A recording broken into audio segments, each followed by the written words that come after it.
If you think it's more spiritual to become a vegetarian, buy organic food, do yoga, and meditate, but then judge those who don't do all of these things, you have fallen into the trap of the ego.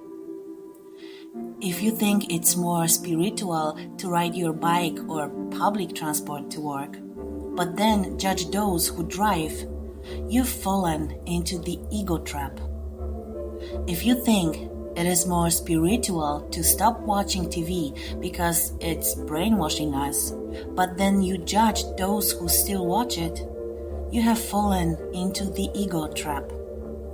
If you find it more spiritual to avoid reading newspapers and gossip magazines, but then you judge those who read them, you have fallen into the ego trap.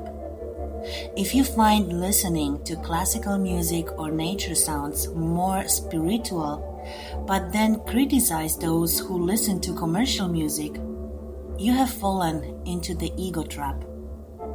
We must always pay attention to the feeling of superiority.